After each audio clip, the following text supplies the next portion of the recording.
Honestly, the case of Sabrina Quieter is it's just horrific.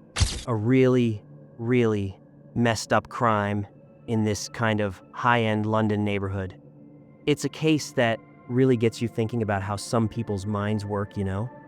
Like when you get those thoughts and ideas that you just can't shake. It's like a total time bomb, straight up. And Sabrina Quieter, she was British, and she had every chance in the world to get that kind of fabulous, easy, and super rich life she always dreamed about since she was a little kid. But it was just never enough for her. No boyfriend, no partner was ever good enough, and she always felt like she was born for fame, for all the attention, for all that luxury, you know? Her dreams and these kind of obsessive fantasies, they just eventually turned into these full-on delusions, and she started getting really violent. And what the hell, she found this completely defenseless guy to basically take out all her anger on. This case, man. It became one of the most disgusting and high-profile crimes in all of British history. An innocent girl who was just taking care of his kids, she became the victim of a really deranged sadist. So, a little bit about Sabrina Quieter's early years. She was born in a London suburb on December 5th, 1982. She had this pretty interesting background. Her parents were French and Algerian. And that kind of unique mix of her heritage probably had something to do with her really striking looks and this kind of fiery temperament she had. Sabrina was the oldest of 4 kids, and she was her family's absolute darling, always being praised and held up as an example for the others to follow. When she was 2 years old, her family actually moved to France, and they settled in Paris, which is where she spent most of her childhood and her youth. Even in school, her complex personality started to show up. Her old classmates, they said later on that she was really arrogant, really bossy, just totally self-absorbed, and honestly, just extremely selfish. She didn't have many friends, either at school or in her neighborhood, because she just kind of saw everyone around her as not even worth her time. She was especially hostile toward other girls who were bright and outgoing, you know? She just saw them as competitors, as enemies. And to be fair, she was stunningly beautiful. She was this striking brunette with brown eyes and a really impressive figure. She could have absolutely had a modeling career if she had been able to just connect with people instead of just trying to manipulate them. When she was a kid, she was really active in sports, and she even showed a little interest in music when she was a teenager, but she was just so inconsistent, and she had no patience for getting quick results. She just lacked the effort, honestly, to really succeed in anything. Years later, Sabrina claimed that she had to deal with really harsh treatment from her mom's family in France when she was a little kid. But, those claims were never actually proven. In fact, her family insisted that she was just totally spoiled and was always looking for attention. When she was a teenager, she hurt her back while she was playing sports, and that kind of led to her getting dependent on prescription painkillers. And she even tried to get these drugs illegally, and she ended up getting arrested for it, and the police basically just gave her a warning. Sabrina was always just intensely focused on herself, on her looks, and she craved attention. She had no doubt that her future was going to be this really rich, glamorous life filled with meeting celebrities and being a star herself. Sometimes it felt like these fantasies of hers kind of clouded her reality. She honestly believed that her rightful place was in Hollywood. She went on to graduate from the Sorbonne with a degree in English and French literature. But ever since 2006, she just kind of claimed that she had all these different professions in the fashion industry, like being a stylist or a makeup artist or a designer. But, she didn't really have any real expertise in any of that stuff. So, let's talk a little bit about her relationship with this guy, Wissam Madouni. Sabrina, with her looks, she just had this way of captivating men and using their affection, but she never saw any of her suitors as, worthy of a serious relationship. She was literally just waiting for a prince who would totally obey her. After she finished school, Sabrina was still not exactly clear on what her life goals were, She just kind of felt like she was entitled to everything without even having to try. But she did enroll at the prestigious Sorbonne University, and she also started working at this sweet shop to make a little money. And that's where, when she was 18, she met Wissam Madouni. Madouni was 6 years older than her, and he was a manager at the head office of this big French company, and he was going to one of Paris's most prestigious universities. He really wanted to get his master's degree so he could get a big promotion. Even though he wasn't, super handsome or part of some elite clubs or in any kind of celebrity circle, he just fell completely in love with Sabrina. And he was willing to basically do whatever she wanted. And Sabrina, she found him appealing too. She saw him as someone she could manipulate, but also kinda as a ticket to a rich life. I mean, he was really ambitious, and he was totally capable of being really successful in his career, and he was ready to just pamper her and spoil her. So the couple started dating, and within a few months they decided to move in together. And Sabrina, she quickly showed her true colors. She tried to control Madouni in every single way. And if he didn't do what she wanted, she would just throw these tantrums and she would manipulate him, and she'd even get physical, and on top of that, she soon started just openly cheating on him. She didn't even bother trying to hide it or make excuses for it. I mean, she would just hook up with anyone, a random acquaintance, or even Madouni's best friend or his coworker.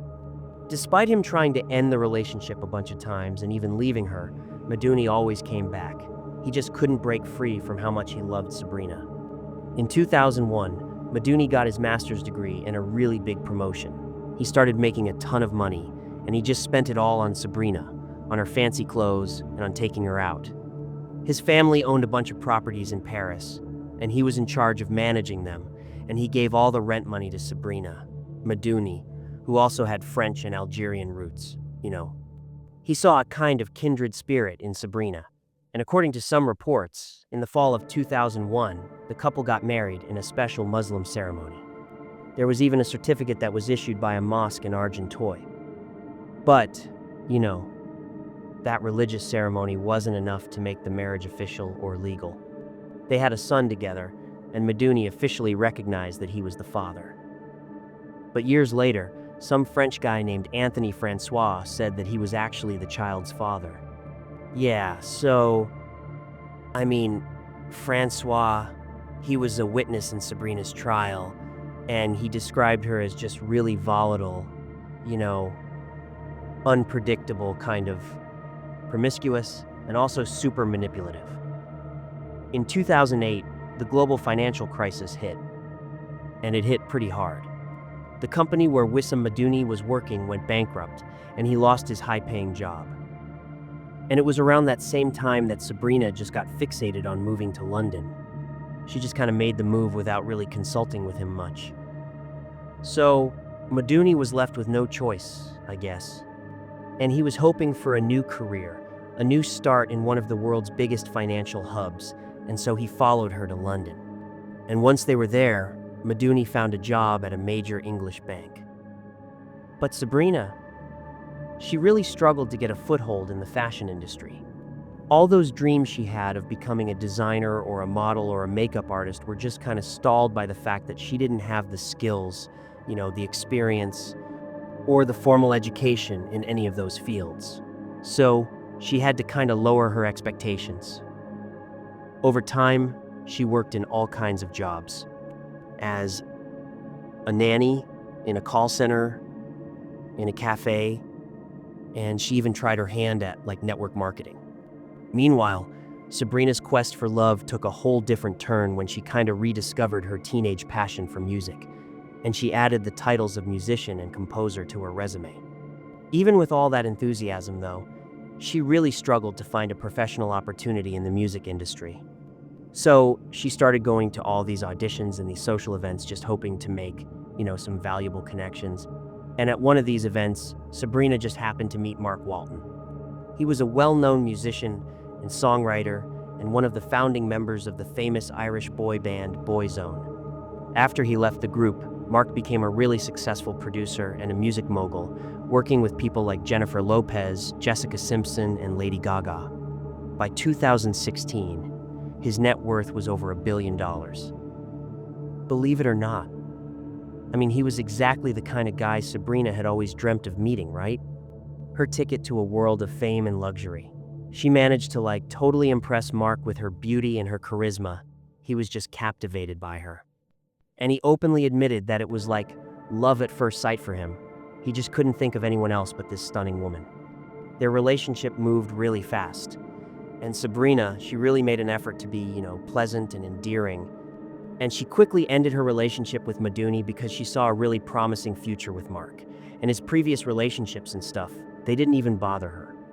Within just a few weeks, the two of them moved in together, and they were living in this incredibly luxurious house in a really upscale area of London. Mark took care of all the expenses, including the rent for this lavish house that Sabrina had picked out.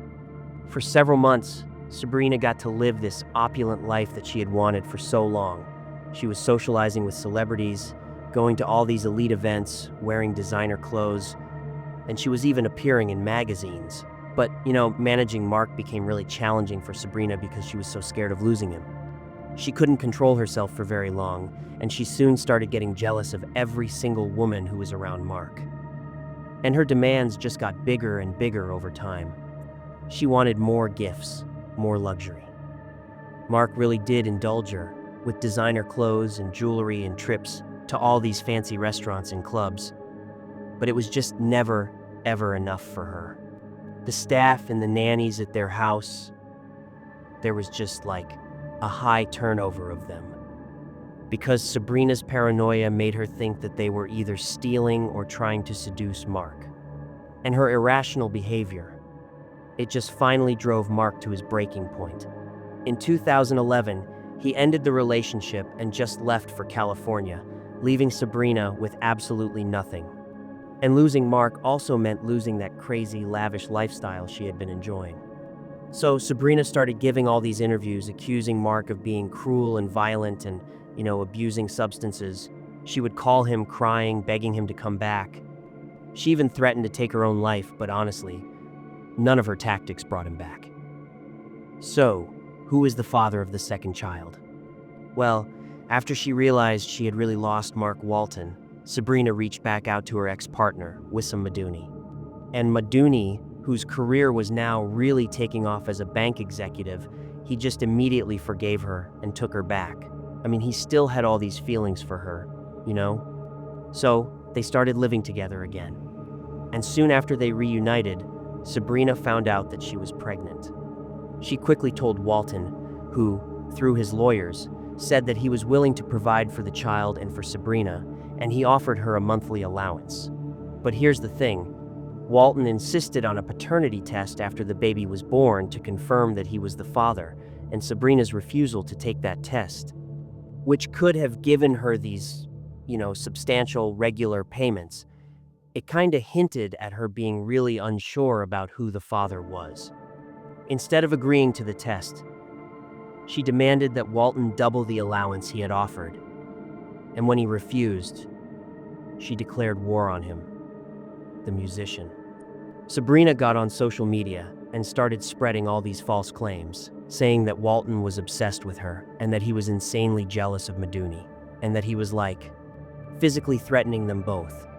She accused Walton of breaking into their home, assaulting Maduni, scaring the kids, and even of sexually assaulting her in ways that were unnatural. Holy shit. But she couldn't actually prove any of her claims because Walton had a solid alibi. He had been in the United States ever since they broke up. So after Walton filed a defamation lawsuit and the police, threatened to take action against her, Sabrina just kind of stopped with her accusations against her ex-boyfriend. She settled in Wimbledon, in southwest London, with Maduni and their 2 kids, and she was living this seemingly quiet life, like the whole conflict was just resolved. Honestly, Sabrina Quieter was just not used to doing household chores, and she was really having a hard time handling 2 children, so she decided to hire a nanny who could also help her with the housework. She put an ad online and personally did the interviews. Most of the people who came didn't meet her expectations, and the ones who did just didn't stick around for long at her house. So a young French woman named Sophie Lyonnais responded to the ad. At the time, 19-year-old Sophie was still in her hometown in the French countryside, so the interview happened over a video call. This modest, kind of unassuming girl from the country, she agreed to all the terms, childcare, helping with the house, and cooking, all for a pretty measly 50 British pounds a week. That included her room and board, She would live with them. Sophie was born on January 7th, 1996, in this small town called Troyes, between Auxerre and Sens. Her parents, Catherine and Patrick Lyonnais, were just like regular working people, so they lived a really modest life. Maybe even a poor one. After she finished school, Sophie got her diploma in childcare, but she didn't want to work in her hometown. She really wanted to move to a big city. She was known for being shy, quiet, and just kind of plain looking, but she was a really kind and open-hearted person, and everyone who knew her just loved her. She wore glasses because of her poor vision, and she was a little self-conscious about that. During their video call, Quider realized that this plain Jane, that she would be just the perfect target for all her manipulations. On top of that, Sophie was so eager to get experience and good references that she was willing to work for practically nothing. To Sophie, Sabrina seemed like a serious and dependable employer. She even told her parents that before she left for London. When the kind employer turns into a sophisticated sadist. So, initially, things seemed to be going really well for Sophie Lyonnais. She was just kind of naive and believed that working for the Quiders would be a great start to her nanny career. She quickly bonded with the kids, she handled all the chores in her contract, and she had enough time to practice her English and even explore the city. This kind of peaceful period lasted for several months, and everything seemed fine.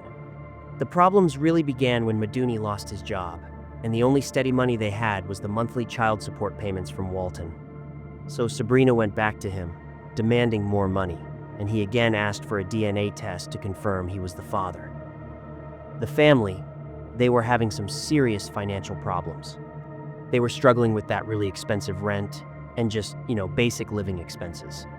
Sabrina, she just didn't want to cut back on her luxuries, and she was desperate to keep that socialite lifestyle she had.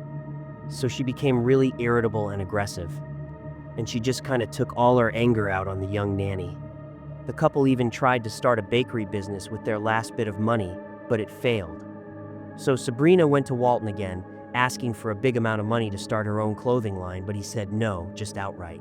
She got all tearful and started complaining about being poor. Sabrina was always complaining to Sophie about her ex, and Sophie would always try to make her feel better, so what happened next? It kind of depends on the source, According to one version, Quider came up with this plan to use Sophie as a weapon to blackmail Walton. She was gonna, portray Sophie as Walton's accomplice and lover, who had supposedly been planted in their home to, mess up their lives and put their kids in danger. Sabrina claimed that this girl from the country was in love with Walton and that he was using her to get revenge.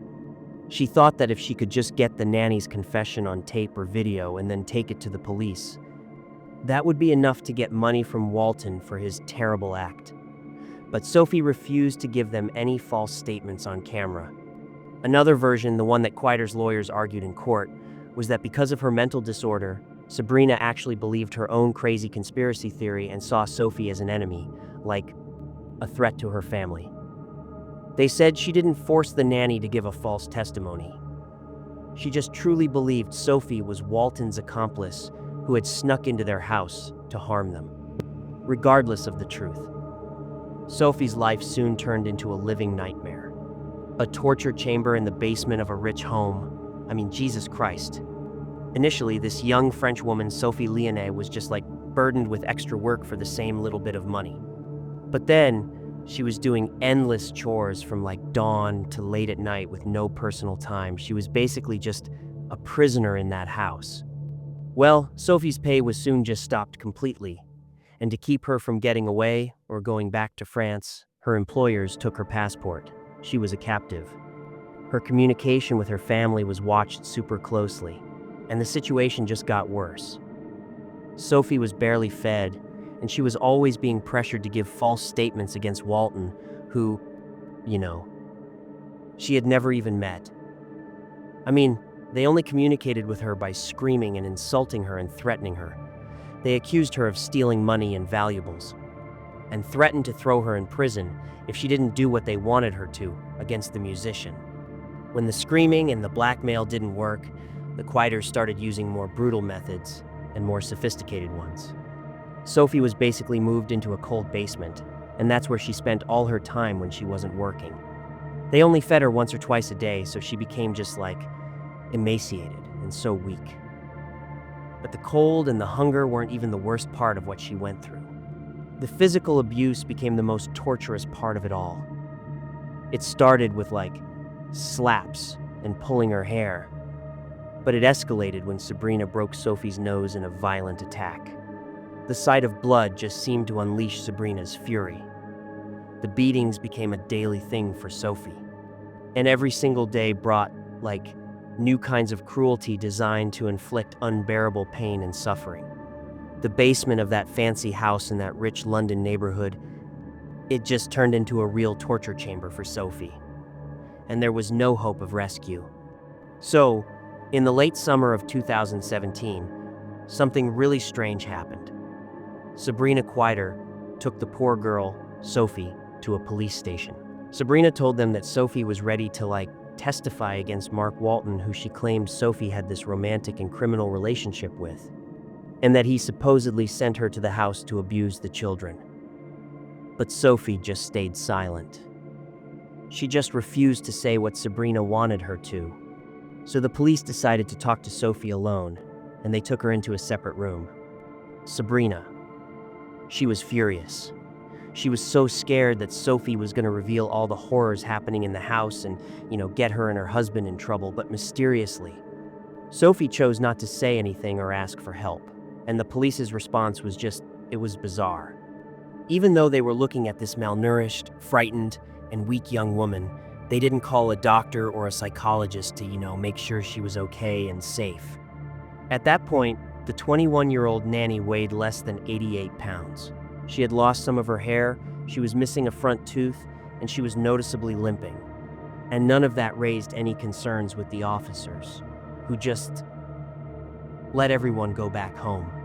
So in mid-September, Sophie Lyonnais made her last phone call to her mom. She was sobbing, and she told her mom that she wanted to come home but didn't have any money. Her mom, Catherine, without getting into details, just told her that she would buy her a ticket and told her to pack her bags right away. That was the last time she would ever hear Sophie's voice.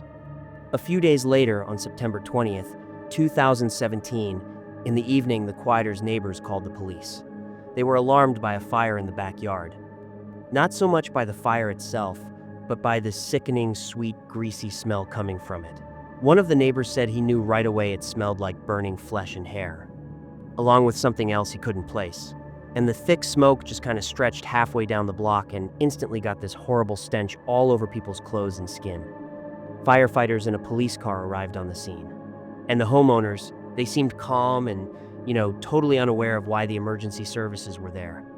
After they put out the fire, they found something that looked like a charred human hand in the ashes. The couple was taken into custody right away, and they took the severely burnt human remains out of the fire. The gender and the age of the person were impossible to figure out, but soon the body was identified as Sophie Lyonnais. They knew it was her by the melted metal frame of the glasses that was embedded in the skull, the glasses that Sophie always wore. It was really hard to figure out what had killed Sophie Lyonnais, because her body was almost completely destroyed by the fire. Forensic experts found a bunch of broken ribs, a cracked jaw, and signs of blunt force trauma on her skull and on her limbs, which showed that she had gotten those injuries while she was still alive.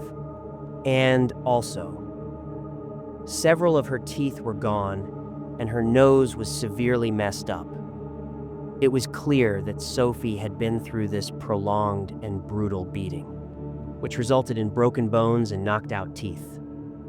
But it was impossible to check the state of her internal organs or see if there were any puncture wounds, just because of how bad the fire damage was.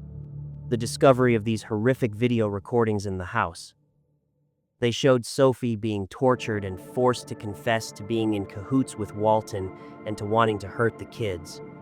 And they revealed the true, sadistic nature of her captors. Sophie was beaten with fists, with an iron cord, with a golf club, and she was even tortured with electric shocks. She also went through these really awful humiliations, like being forced to put her head in a toilet until she started to suffocate. According to the experts, Sophie most likely died from asphyxiation before they burned her on the pyre. Which, Thank God, at least it saved her from the agony of being alive during the burning. In the trial and sentencing, Sabrina Quaider and Wissam Madouni denied being guilty and didn't show any remorse for their brutal crime. After the murder, Madouni just calmly went to a supermarket to buy firelighter fluid to burn the body and also dinner for his family. He just acted like nothing had happened. The first court hearings against the sadistic couple began in March 2018. Sabrina tried to portray herself as the victim, blaming Mark Walton for driving her to this pathological state with his relentless torment. The medical examinations did confirm that Sabrina had mental disorders, but she wasn't insane, and she could, understand what she was doing. Wissam, who was physically healthy, was psychologically dependent on Sabrina. She just totally dominated him, and he was completely obedient to her. A former lover of Sabrina who testified in court, he said that she was a cunning manipulator, not a crazy person, because she planned all her moves way too shrewdly. Another witness said that she always made up enemies, but that she did it in a rational way, with selfish reasons.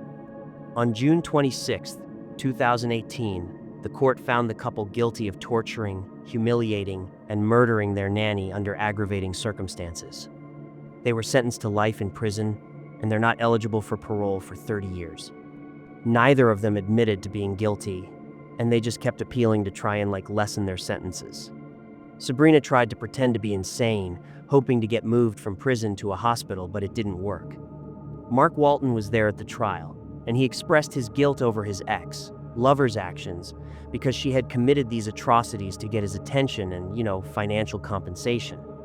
He offered his deepest condolences to Sophie's parents and, on his own, gave them a substantial check to help out the grieving family that had lost their beloved daughter.